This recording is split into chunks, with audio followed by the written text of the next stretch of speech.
Fala galera, Thiago aqui com vocês. No vídeo de hoje eu quero cobrir dois conceitos um pouquinho mais técnicos, mas eu quero fazer com vocês o exercício e explicar a teoria na prática. O primeiro conceito será sobre o Time Value of Money, o valor do dinheiro em relação ao tempo. Muito importante esse conceito. E o segundo deles é o famoso DCF, Discounted Cash Flows, que eu vou explicar para vocês o que é e como calcular ele. Então fica comigo se você quiser aprender de uma vez por todas um dos principais conceitos que nós utilizamos no mercado financeiro e para fazer valuations. Show, solta a vinheta.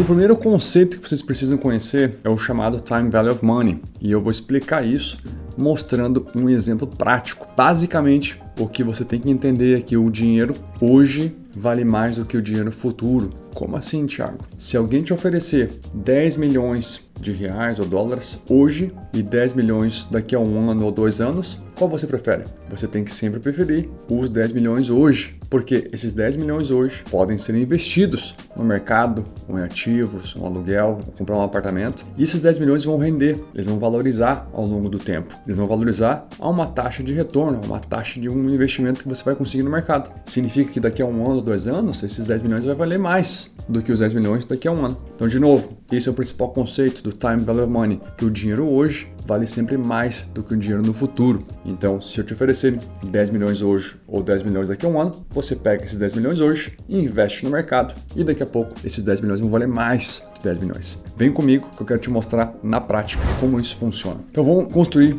um Excel bem básico. Vou fazer tudo em inglês aqui. Eu vou botar os anos aqui em cima, botar 5 anos. E vamos assumir que você vai receber, você tem esse free cash flow, você recebe esse fluxo de caixa, ou você tem uma entrada de capital ou de dinheiro que você recebe. Vamos imaginar que aí, pelos próximos 5 anos, você vai receber 10 milhões de reais ou dólares, não interessa. Isso daqui pode ser tanto de um investimento, pode ser tanto de uma empresa, né? Pode ser tanto de qualquer ativo que gere esse valor de fluxo de caixa. E o interessante é o seguinte: o Time Value of Money, você só vai conseguir calcular o valor do teu dinheiro hoje ou no futuro se você descobrir essa taxa de retorno, ou esse discount rate que nós chamamos aqui, ou a taxa que você tem que descontar os teus fluxos de caixa ou crescer os fluxos de caixa. Então eu vou chamar aqui de discount rate. Esse é também um conceito importante que você precisa entender como calcular, mas vamos assumir que o Thiago conseguiria aí no Brasil ter uma taxa média de retorno de 10% ao ano ao longo dos próximos 5 anos. Então, é uma taxa média. O que significa isso? Aqui, nós, no banco de investimento, multiplier, eu vou fazer uma fórmula específica para você entender o que esse 10% representa no dia de hoje. Basicamente, eu vou pegar 1 divididos pela taxa elevados ao ano, quantos anos essa taxa vai impactar o meu fluxo de caixa. Então vocês podem ver aqui, que esses 10% ele representa um multiplier, um múltiplo de 0.909. O que significa isso, Thiago? Significa que esse é o multiplier para eu descontar um ano de dinheiro. Pode descontar 10% para o dia, para o valor presente de hoje. Então esses 10 milhões, quando eu multiplico esses 10 milhões pelos 0.09, significa 9.09 milhões. Como assim, Thiago? Basicamente, 10 milhões daqui a um ano representam 9.09 milhões no dia de hoje, porque eu posso pegar os 9.09 milhões hoje e investir no mercado ou investir em um investimento que tem uma taxa média de retorno de 10% e daqui a um ano ele vai valer 10 milhões. Então, basicamente, essa taxa de desconto é uma taxa que me deixa indiferente entre receber esse dinheiro hoje ou daqui a um ano, entendeu? Então, quando eu faço essa taxa para todos os anos, olha que legal. Daqui a 5 anos, esses 10 milhões, eles vão ser multiplicados por 0.621. Então, esses 10 milhões, daqui a 5 anos, eles valem apenas 6.2 milhões no dia de hoje. Então, o que eu fiz aqui, eu descobri o valor presente, que a gente chama aqui de present value. Quanto que é present value? Nada mais é do que a soma de todos esses valores descontados a valor presente. Então, se eu tiver um investimento, ou uma empresa, ou um negócio que me gere 10 milhões por ano, pelos próximos 5 anos, eu posso ser indiferente entre ter 37,9 milhões hoje ou querer ter 5 anos ganhando 10 milhões. Basicamente, esse é o conceito, galera. E tudo que está por trás aqui é o valor do dinheiro em relação ao tempo, que nós chamamos de Time Value of Money. E esse conceito de você projetar o fluxo de caixa de um ativo, de um investimento, de uma empresa, de um negócio e descontar ele para o valor presente, nada mais é do que um DCF, um Discounted Cash Flows. Você está pegando os fluxos de caixas projetados no futuro, descontando a uma taxa e você chega no valor presente desse investimento, ou desse ativo ou dessa empresa. Esse é o conceito em Time Value of Money, muito importante para você chegar, poder aplicar a metodologia do DCF. E o DCF, ele nada mais é do que um método de valuation, serve para você avaliar o valor de um ativo. Então pensa comigo, se o Thiago tem um negócio que gera 10 milhões por ano nos próximos 5 anos, basicamente eu posso vender esse meu ativo hoje por 37,9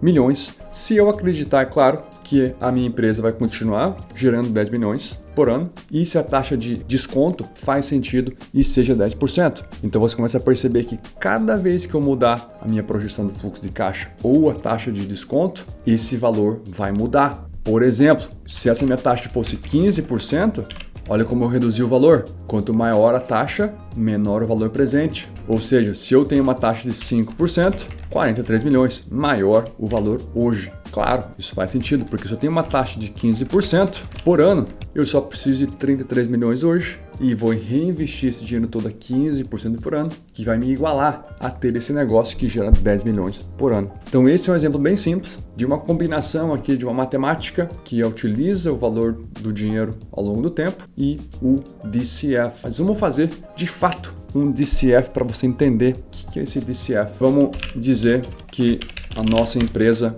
gera 100 mil de revenue no primeiro ano. Agora, você precisa projetar esse crescimento do seu faturamento. Então, você vai botar aqui uma taxa de crescimento que pode ser, vamos chutar aqui 5%. Então, o que eu vou fazer? Eu vou crescer esse meu faturamento por 5% cada ano. Então, aqui você já começou a perceber que eu tenho um assumption. Eu tenho aqui um número que eu estou estimando. Opa! Aqui você já começou a perceber que você precisa entender do teu negócio, do teu ativo, da tua empresa e quanto essa empresa vai crescer no futuro. Esse é um dos segredos do DCF. É você saber projetar os teus assumptions da empresa, do teu ativo. Vamos assumir que a empresa vai crescer aqui a 5%. Beleza, mas eu tenho o custo do meu produto. Poxa, mas como assim, Thiago? Digamos que isso aqui seja uma empresa de varejo que vende produto, sei lá, uma empresa de bens de consumo, tipo a PepsiCo, Kraft, Unilever, que vende produto. Ela tem um custo desse produto. Você precisa entender qual é a margem desse produto. Vamos assumir que no ano 1 aqui 40% é o custo de produção desse produto. Ou seja, a gente tem um COGS, percent of sales, 40%, ou seja, eu tenho 40% de custo desse produto. Como eu vou estimar esse COGS? Você precisa olhar o histórico. Às vezes, no histórico da empresa, você vai saber que o COGS está ali entre 38%, 39%, 40%, 41% do valor das vendas. Só que você precisa estimar esse custo do produto. Como que você vai estimar isso? Você tem que entender o que o management, o que a empresa está projetando, o que a empresa está trabalhando, quais são os projetos que ela está trabalhando para diminuir esse COGS. Bem provavelmente que ela não vai lançar estimativas que o custo aumente. Pode ser que sim, mas você precisa também entender a dinâmica da indústria, o que está acontecendo na indústria. Se ela está sofrendo pressão de fornecedores, de custo de matéria-prima, mas basicamente a gente vai modelar isso aqui descendo um pouquinho a cada ano. Então basicamente o que eu fiz aqui foi modelar o custo do meu produto, melhorando as margens ao longo dos anos. Por quê? Vamos imaginar que a empresa está se desenvolvendo, crescendo, consolidando e o management, a equipe executiva está trabalhando em projetos que vão fazer com que esse custo diminua. Então eu vou multiplicar as minhas vendas futuras pela minha margem do custo do produto. Então o que eu chego aqui no famoso Gross Profit, que nada mais é que minhas vendas menos meu custo do produto. Eu chego no meu Gross Profit e aqui eu boto Margins. Qual que é a margem desse meu Gross Profit? Pum! Então eu consigo ver aqui agora que a minha margem bruta está subindo ao longo dos anos, claro, porque meu COGS está diminuindo. Faz sentido? Beleza. O que mais eu tenho aqui? Você vai ter todos aqueles custos que a gente chama aqui nos Estados Unidos de SG&A, Selling, General and Administrative Expenses. Então vamos botar aqui um SG&A, percent of sales, de, vamos chutar aqui, sei lá, 20%, 15%. Então isso aqui tudo em relação às vendas. E você precisa estimar quanto que vai ser esse SG&A futuro. Vamos botar aqui 14,5, 14, 14, 13,5. Estou estimando. E de novo eu vou multiplicar pelas minhas vendas para chegar no valor. do SG&A. Basicamente isso. Vamos assumir aqui que eu não tenho depreciação e amortização nessa linha do P&L, nessa linha do Income Statement. Então aqui eu vou chegar numa métrica chamada EBIT, Earnings Before Interest and Taxes, ou seja, o meu lucro antes de eu pagar o imposto e antes de eu pagar os meus juros das minhas dívidas. Então quando eu pegar o meu Gross Profit menos o meu SG&A, eu vou chegar nesse EBIT. E eu tenho aqui o EBIT Margin. Quais são as margens? Só um exemplo, um business de margem bem alta. Isso daqui é uma modelagem basicamente de um P&L, de um Profit and Losses ou do Income Statement. O que eu preciso fazer agora para chegar no meu fluxo de caixa? Eu preciso fazer alguns ajustes. Então o que eu tenho que fazer? Você tem que pagar tax. Quanto que é o tax rate? Você vai ter que sempre projetar o quanto uma empresa vai pagar de imposto baseado naquela tax, naquele imposto corporativo. Aqui nos Estados Unidos, as grandes corporações elas pagam 21% de tax. Então eu vou projetar isso como o long term tax rate que ela precisa pagar imposto sobre aquilo que ela está gerando de lucro. Então, quanto vai ser isso? Eu vou pagar isso aqui, 21% do meu EBIT, do meu Earnings Before Interest and Tax. Beleza? Então eu sei que a empresa tem que pagar esse valor aqui de tax. Quando eu diminuo NOPAT, o que é o NOPAT, Thiago? Nunca ouvi falar desse nome. Net Operating Profit After Taxes. É basicamente o meu EBIT menos o meu tax. E essa é uma métrica que a gente fala muito aqui nos Estados Unidos, NOPAT. Então, vou pegar o meu EBIT menos o meu imposto para chegar no meu NOPAT. Agora, eu vou fazer alguns ajustes específicos. Lembra que eu estou tentando chegar no fluxo de caixa. Então, o que eu faço de ajuste aqui? Basicamente, eu preciso adicionar o meu D&A. O que é o D&A? Depreciação e amortização. Eu não sei quanto é, você precisa estimar. Nesse aqui vai ser só um exemplo. Vamos dizer que eu vou adicionar 5 milhões de D&A ou um pouco de D&A todo ano. Qual que é o meu ponto aqui? Isso daqui precisa ser modelado. Você consegue fazer isso de duas formas. Você consegue olhar o histórico D&A, depreciação e amortização que essa empresa vem gastando e fazer talvez um percentual dos revenues ou percentual de alguma outra linha do P&L do balanço. Ou você consegue fazer da forma correta, que é projetar o seu PP&E, ou Plant Property Equipment. Você projeta a linha de equipamentos, quanto essa empresa vai comprar, se desfazer e quanto ela vai depreciando esse tipo de ativo, e você consegue estimar a depreciação de ativos futuros, e essa é a forma correta. Aqui é só para vocês terem uma ideia, você precisa modelar isso. Thiago, por que você está adicionando o D&A? Porque, de novo, o D&A ele é um non-cash expense, ou seja, ele afeta o teu income statement, teu P&L, mas ele não afeta o teu caixa. Então a empresa não teve uma despesa de caixa por ter essa expense de D&A. Você precisa adicionar para o teu fluxo de caixa. Por isso que a gente adiciona, ou a gente chama aqui add back, o D&A para o cash flow, porque ele não impactou o teu caixa. Então pensa comigo, eu tenho um carro hoje que deprecia todo ano $2-3 mil, mas essa depreciação, embora esteja impactando o meu income statement, no meu P&L, o Thiago não está pagando $2-3 mil todo ano ou tirando esse dinheiro do caixa dele. Então ele é um non-cash expense, beleza? E eu adicionei o D&A, mas o que eu preciso reduzir agora? A empresa precisa investir dinheiro em CAPEX, que a gente chama de Capital Expenditures, que são investimentos no negócio para fazer com que o negócio cresça. Então isso aqui vai ser menos. Então da forma que eu adiciono o D&A, eu vou reduzir o CAPEX. Eu não sei quanto vai ser, vamos botar aqui 15 milhões, está subindo ao longo dos anos. De novo, esse CAPEX você também precisa estimar. Geralmente você consegue estimar tanto olhando os históricos de CAPEX em relação aos revenues, aplicar esse percentual, ou também projetar todos os investimentos da empresa em PP&E e outros tipos de investimentos. Então aqui eu vou reduzir CAPEX e existe um último ajuste que você precisa entender muito bem, que é o capital de giro. Então pensa comigo, você tem os ativos e os passivos. Dentro dos ativos você tem algumas linhas que importam mais, que nós modelamos com mais frequência. Nos ativos e nos passivos nós temos algumas linhas que impactam o seu capital de giro e que nós modelamos aqui no banco. A principal delas, nos ativos, é o inventário e o contas a receber. Então pensa comigo, se uma empresa cresceu os inventários no balanço ao longo dos anos, inventário de 100, 120, 140, 160, ano após ano, significa que a empresa está investindo dinheiro para comprar inventário para continuar crescendo, ou seja, a empresa precisa ter mais inventário, em teoria, para continuar crescendo. Então quando o ativo de capital de giro aumenta, é uma saída de dinheiro no teu fluxo de caixa. Então aqui você precisa colocar increase in Operating Working Capital, se diminui esse valor. Só que você tem que parar para entender o seguinte, não é o valor total do balanço, é somente o change, é a alteração de um ano após ano. Então isso aqui é bem tricky. Então, por exemplo, se eu for fazer isso aqui para vocês verem, ó, digamos que o inventário no balanço é 100, depois ele subiu para 120, 135, 145, 170. Mas qual que é o change? Qual a mudança de fato? Ele subiu 100, subiu 15, subiu 10, subiu 25. Então o que me interessa é essa mudança, é só essa linha de baixo aqui, ó,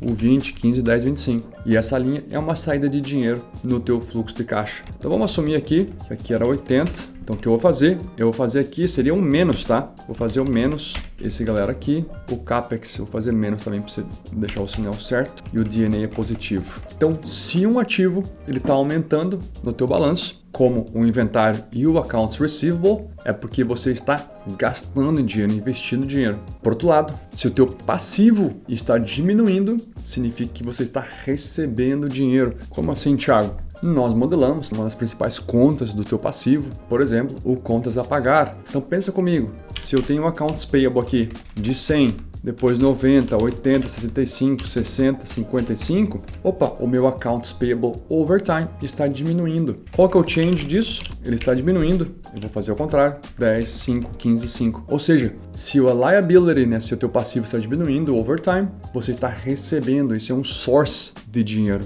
Então eu boto aqui como um mais no teu fluxo de caixa. Isso aqui foi só um exemplo que eu fiz. Saber projetar ou trabalhar com o teu working capital é importante para você modelar o teu fluxo de caixa. E aqui o que eu fiz é uma análise bem simplista, basicamente para você entender como o ativo e o passivo eles impactam o teu fluxo de caixa diferentemente. Quando eu somo tudo isso, o meu NOPAT mais tudo isso daqui, eu chego no meu fluxo de caixa. Então essa linha aqui é o meu Free Cash Flow e essa é a linha que nós vamos utilizar no teu Discounted Cash Flow para descontar esses valores todos para o valor presente. Então, se você olhar aqui tudo que eu fiz, a gente aplicou o método de projetar um Income Statement e agora eu vou ter que ter uma taxa de desconto, eu vou ter um Discount Rate, vamos chutar ali 10%, e eu vou descontar todos esses valores para o valor presente. Você pode utilizar também a forma do Present Value ou do Net Present Value para descontar todo esse valor para o valor presente. Eu vou utilizar a fórmula do NPV com a taxa de 10% e os valores de fluxo de caixa futuro aqui, ó. Então, basicamente, olha lá que legal. Essa empresa ou esse ativo que me gera aqui 15, 19, 24, 44, 24 milhões ao longo desses próximos 5 anos, nada mais é do que 94 milhões,8 no dia de hoje, no dia zero. Isso que a gente fez aqui é um Discounted Cash Flow. Você projetou os seus fluxos de caixa futuro e descontou eles por uma taxa de desconto para chegar no valor presente. Isso nada mais é, galera, do que uma fórmula de valuation, uma forma de você avaliar o valor de um ativo de investimento de uma empresa. Mas, Thiago, você só utiliza o DCF para fazer valuation de uma empresa? Não, DCF ele é apenas um método de valuation. Se você perdeu, assiste aqui, ó, as outras formas de valuation. Entenda o conceito do valuation, assista esse vídeo aqui e volte para esse vídeo do DCF. O DCF é um método para você fazer o valuation de uma empresa e eu simplifiquei bastante ele aqui. Então, o que você consegue entender de prós e contras desse DCF? Vamos lá. Primeira coisa, você percebeu que você precisa projetar, estimar os assumptions dessa empresa ou desse negócio, desse ativo para o futuro. Então aqui você tem que conhecer esse tipo de empresa, você tem que conhecer esse tipo de negócio para você estimar as margens, faturamento, os gastos com o CAPEX e o teu capital de giro necessário para essa empresa. Esse é o primeiro ponto. Segundo ponto, essa empresa aqui poderia estar no varejo, ela poderia ser uma empresa de tecnologia, uma empresa de mídia e telecomunicações, não sei. Você precisa entender a dinâmica da indústria, conhecer a indústria, os competidores, o crescimento dessa indústria e a pressão que essa empresa está sofrendo dentro dessa indústria é muito importante, porque aí você consegue projetar melhor os teus assumptions de crescimento e margens. Então, esse é o segundo ponto muito importante para projetar o teu DCF. Outro insight para vocês terem ideia, aqui nos Estados Unidos a gente fala garbage in, garbage out. Então se você faz um assumption muito ruim e coloca esse assumption no teu modelo, é um assumption que vai impactar negativamente o teu modelo e você vai estar com garbage out, você vai tirar, né? Você vai extrair pouco valor desse modelo. Então esse é outro ponto, você precisa entender os seus assumptions para que eles não impactem o teu modelo e você não tenha um negócio que não faça nada a ver, beleza? Outro ponto, esses assumptions aqui, eles mudam muito e impactam muito esse valor da tua empresa de 94 milhões. Vamos mudar 10% aqui, ó.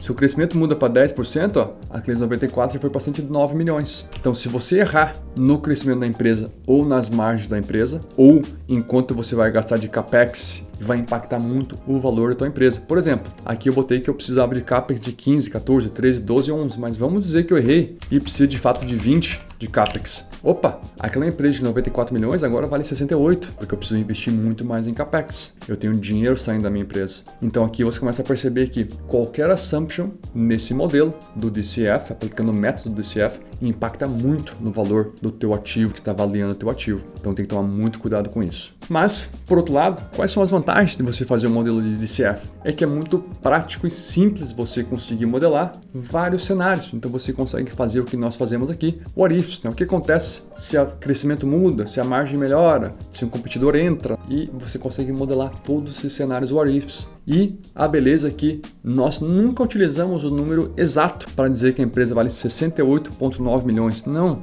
nós fazemos análises de sensibilidade. Então a gente consegue fazer sensitivity analysis para cada uma dessas linhas e margens e entender o range de valores possíveis dessa empresa, desse ativo, com base nessa análise de sensibilidade. Então isso é uma vantagem. E você tem, claro, a vantagem de ter muita flexibilidade em trabalhar com esses números e opinar nesses números. Mas de novo, o DCF é uma métrica de valuation e nós nunca utilizamos ela standalone, sozinha. Nós vamos sempre utilizar o DCF, análise dos peers, public companies, quanto estão tradando, qual é o valor de empresas similares no mercado hoje, e vamos olhar também em transações passadas, quanto que foi comprado e vendido em empresas similares no passado. Então quando você começa a aumentar a sua gama de métodos de valuation, você começa a triangular os valores e no final você tem um range. Nós aqui no banco, nós nunca vamos chegar para um cliente nosso e falar, tua empresa vale exatamente 68,9 milhões. Não, nós vamos falar para eles que, ó, com base nesses métodos todos de valuation, a tua empresa ali deve valer entre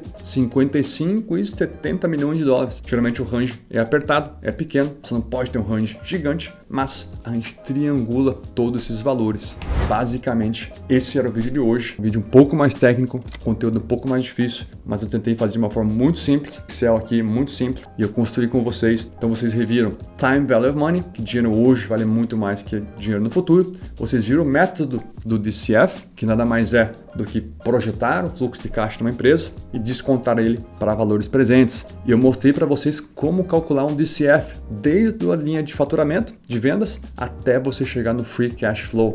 Essa linha é a linha que importa, é o fluxo de caixa livre da empresa. E a gente não falou sobre a taxa de desconto, existe uma outra forma para você calcular a taxa de desconto, existe um outro componente do DCF que a gente só analisou aqui 5 anos. Mas e Thiago, o que acontece com a empresa depois dos 5 anos? Boa pergunta. A gente precisa também estimar o valor da empresa em perpetuidade. Então esse valor que eu mostrei para vocês aqui é um valor parcial, porque essa empresa tem um valor em perpetuidade que a gente não calculou aqui. Eu vou mostrar para vocês em breve. Existem essas duas situações que você precisa tomar em consideração. O terminal value, que é o valor da empresa em perpetuidade, e qual é a taxa que você vai descontar os fluxos de caixa dessa empresa. E aqui nós utilizamos o WACC, Weighted Average Cost of Capital, que nada mais é que o custo médio de capital de uma empresa, o custo que ela tem para levantar dívida, emprestar dívida no mercado, e o custo que ela tem sobre o equity dela, em levantar equity do mercado também, que é o que os investidores requerem para comprar esse tipo de ação. Mas basicamente, galera, esse foi o vídeo de hoje. Espero que vocês tenham gostado, um vídeo mais técnico. Deixa aqui embaixo no comentário que outro tipo de análise, valuation, modelagem vocês querem conhecer, mas de uma forma simples, da forma que eu mostrei, onde eu construo isso com vocês, beleza? Deixa o like se gostou do vídeo, se inscreve no canal e ativa o sininho, porque toda semana eu posto 2 vídeos aqui no canal sobre estudar fora, fazer seu MBA, assim como eu fiz aqui em Cornell, sobre o mercado financeiro, finanças e também um pouco sobre o meu lifestyle aqui nos Estados Unidos. Eu vejo vocês até o próximo vídeo.